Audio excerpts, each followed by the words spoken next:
Hello and welcome. I'm Dr. Marsha Bradfield, and I lead MA Intercultural Practices at Central St. Martin's, University of the Arts, London. Today, I'm going to be talking to you about rebel. What is rebel? Well, there are many ways to describe this. We can talk about rebel as a toolkit. We can talk about rebel as a framework. At its core, rebel is composed of 108 cards. Here you can see someone shuffling through the hard copy version of the cards. Each of the cards features a prompt to support us in reflecting on our knowledge acquisition, to reflect on what we know. Now, this is something we can do as individuals, but Rebel is custom created to support cooperative learning so that we can recognize what we know as individuals, but also recognize what others know and what we know as groups. So this question of how do we as people evaluate our learning is a burning one, not only for educators, but also for students. So this is why Rebel was created. Many of you will be familiar with a scheme like this one. It's what we use at the University of the Arts, London, to evaluate the work of our students.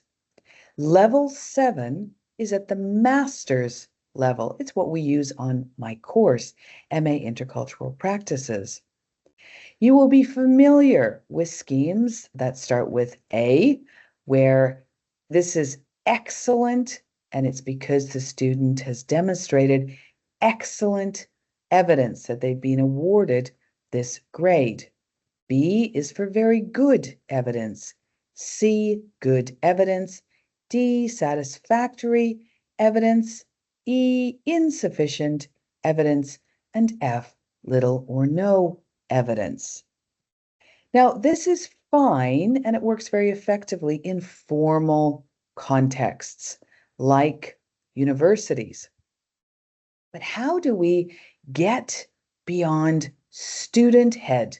Now, when we are doing our BA, our MA, even our PhD, it may be appropriate for us to be dwelling in this space, appreciating the expectations of our institutions. But what happens afterwards? Well, Rebel helps to prepare our students for life after college and university as a personal approach to reflective learning. So students are encouraged to think back, to critically evaluate their lived experience and what they have gained from this. This is where reflective learning really comes to the fore. REBEL stands for Recognizing Experience-Based Education and Learning. Recognizing experience-based education and learning. It's so fascinating to think about all the contexts where we can learn. If you look at the center of this diagram, you'll see that formal learning is at the heart, and this is very familiar, again, in institutional contexts like universities and colleges. So students are formally assessed. They attend lectures, tutorials, they receive qualifications. Their experience is shaped by university policy and regulation. There's a curriculum and learning outcomes. This is composed of a variety of different inputs that come together as credits. This is what students are awarded. Around that, we have informal learning. So this is on the edge of formal learning. We can think about, for instance, student exchanges. This goes beyond the curricula of most universities. These are extracurricular opportunities. They're absolutely invaluable, but they also have a special place in each student's learning journey. Now, beyond informal learning, there is non-formal learning. We can think, for instance, about peer-to-peer learning. This is what happens in the canteen or the cafeteria over lunch between classes. We can think about non-formal learning happening on social networking sites as students are communicating with each other after hours. This is also very important to our learning journey, to our experience of formal learning. It's often some of the most important, richest learning that we acquire, but it's also not formally assessed. That's very special. It's very important, but it can also be quite confusing. And that's because in reality, life looks a lot like this. It's not a neatly organized diagram like the one that we just saw. So how do we get to grips with our messy reality? Well, Rebel can help. Now, what you're looking at here, is the hard copy version of Rebel. But what I want us to turn to now is the digital version of Level. I should let you know that this is very much at the beta stage or beta stage. So it's still being developed, but it's so helpful as a point of departure, especially for those who don't have access to the hard copy cards. You'll see there are various ways into the website, rebel-tool.org, I should say, rebel-tool.org. I would encourage you to begin by watching this short video. It's less than a minute long, and it provides an excellent overview of what Rebel is about. Then go to Explore Rebel. So you're going to click on this button up here, and then you have several options. You will see here that Rebel is mapped out across these three categories: ways of being, ways of thinking, and ways of practicing. And you'll also see that these categories are associated with different icons. So ways of being is often associated with heart work. We can think about life-wide attitudes and life-wide behaviors as being the crystallization of heart work in the Rebel scheme.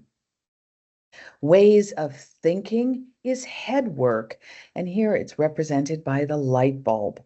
So these are interests and curiosity, interests and application. So here there's an onus on head work. And finally, we have handwork.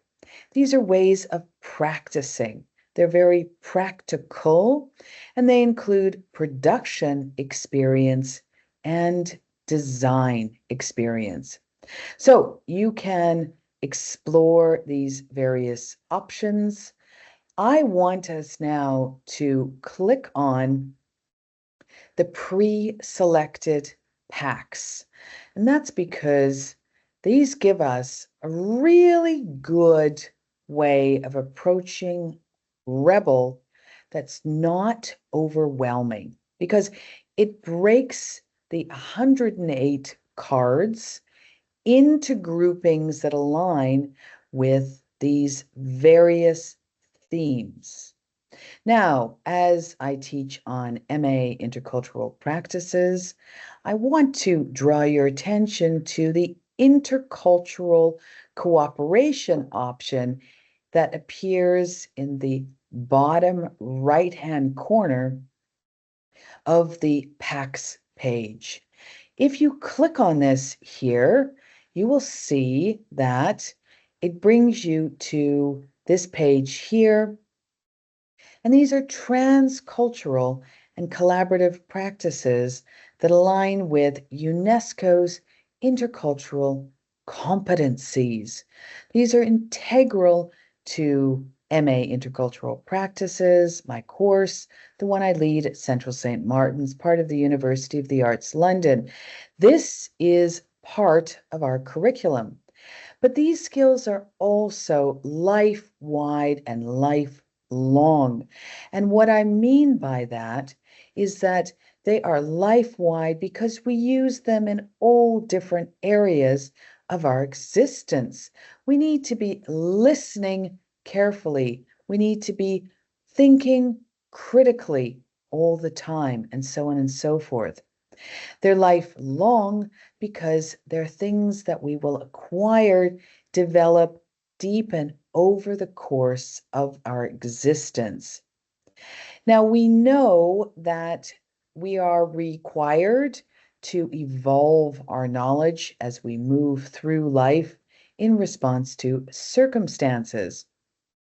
Although these are skills that we use on a daily basis, it can be so helpful to spend time prioritizing them, choosing specific ones to keep top of mind and develop a deeper embodied appreciation for. Listening is an absolutely invaluable skill. And if we explore listening here, we click on this button, and here we have all of the rebel cards across the various competencies that come together as a set that mix these various streams. So here we've got interests and curiosity, and you'll remember that interests relate to head work. Here's another interest and application, more head work. Here we have heart work, life-wide behaviors. And over here we have handwork, design experiences. So we have these different cards, and you are prompted, as you will see here, to select 6 cards.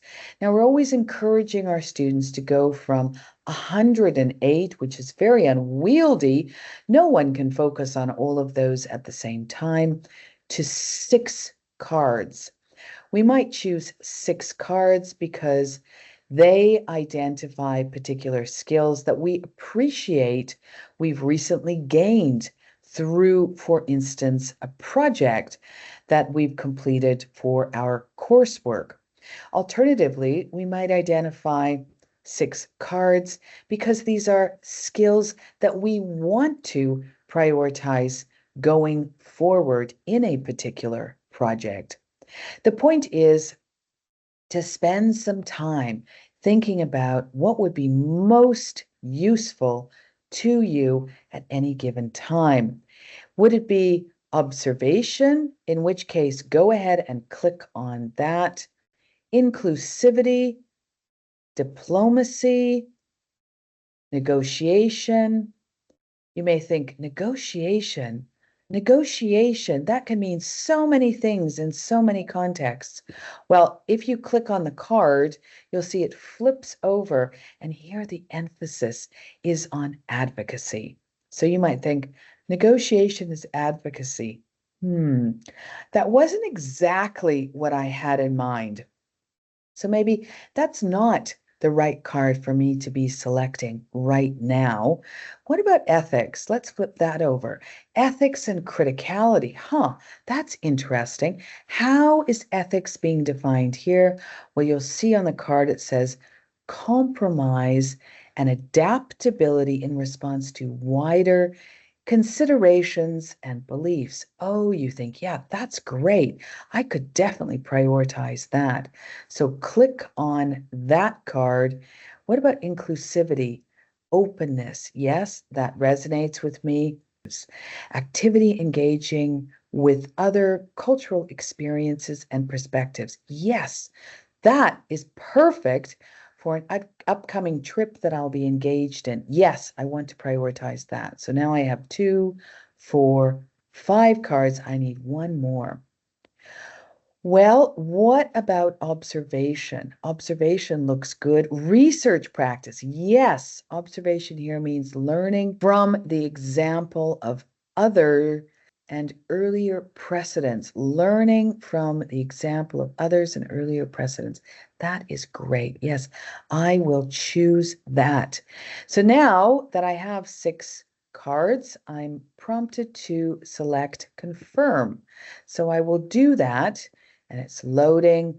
And now I've got this summary. I've got this collection. Now I can choose to click on copy the link, and that could be helpful. It means that when I put that into the browser, it's going to bring me back to this configuration. At the moment, it's not so easy to get a certificate. That's coming, though. Personally, I find it very helpful simply to take a screen grab. I like to do this with the date and the time, and then I can insert it into other documents. For instance, my blog. All my students on MA Intercultural Practices are encouraged to keep a blog that tracks their learning, where they can critically reflect on the knowledge that they're acquiring in the course, around the course, beyond the course, in keeping with these different spheres of formal education, informal education, and non-formal education that we saw earlier.